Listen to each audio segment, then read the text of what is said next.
So the other day I was sat completely alone every day, and I decided to count the number of shameful dents in my soul. And what do you know, it just so happens that this video represents the 100th time I pulled my pants down and shat all over the internet's face. How amazing! I wish I was in your shoes now, because at least then I can claim no responsibility for all of this. Still, 100 videos isn't to be sniffed at, and about 30 of them are actually funny, so that's not a bad batting average for a batsman with no arms who is also a bee.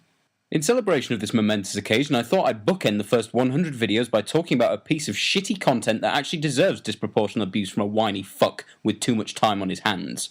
My Derek review. Ooh, I've been looking forward to this. So to all of you Zero superfans, let's journey together up my own arse so you can listen to me sneer at my own dingleberries. So maybe it would be prudent at this point to point out that my Derek video was my first ever foray into YouTube, recording and any kind of editing. But fuck that, you didn't give poor old Ricky Gervais the benefit of the doubt when you said Derek was mawkish. Now he goes home and cries every night in his mansion while sitting on a throne made of the bones of disabled people and Christians. You owe it to him to point out that it sounds like you recorded it 3 rooms away from the microphone whilst someone ate some spaghetti next to it. Right, now let's get this bag of wank started. You may not have noticed this because the opening static gave you tinnitus, but the very first thing I say is not only a lie but a grammatically incorrect one. It should say, "Hello, I'm a British man who's attempting to use other people's art and my mediocre comedy ideas to make up for the fact that after a personally difficult year, I truly believe I'll never be able to perform stand-up like I secretly want to." But that's a lot of words to fit in one breath.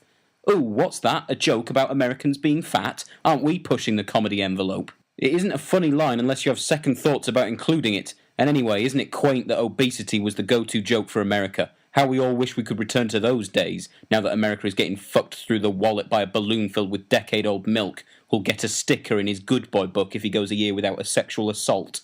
In more up-to-date videos where I try to be funny rather than bring up sensible pieces of criticism, like a cunt, I came to the conclusion that my voice should be clear so that people can hear the words I'm saying. A strange idea, I know, but it's innovations like this that will get a museum named after me one day. Maybe it was an artistic decision to sound like a softly spoken serial killer who's muttering threats to people I've trapped in my well. Actually, not all the way through, because for some reason every time I pause the recording I move house and find a different tube to talk through. It's like I didn't even make this video. Where's all the pointless swearing that covers up the fact I'm not actually very clever?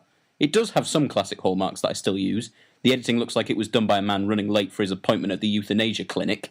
And it does contain a couple of similes crafted from the brain of someone midway through an epileptic seizure. But the unfortunate thing is, I was so scared of upsetting people that I felt the need to throw in some jarring compliments, like, "I'll definitely watch the next series or Christmas special," which I didn't because I didn't care. The show felt like a thinly veiled apology for inciting a disablest hate mob. I think the only reason I even remembered Derek is because not a day goes by where I don't consider deleting this video I made.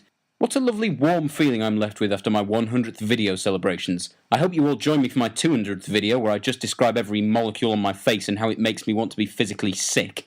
And if any of you out there actually watched all 100 of these, your family asked me to tell you that your rampant drug abuse is tearing you all apart. They say they love you and just want to help you. But fuck them! Crack open another bottle of heroin and stay in the cellar with me. I've watched a bunch of shows you've never heard of and thought of some new compound swear words. Who needs pride, happiness and life fulfillment? There's a new series of Doctor Who.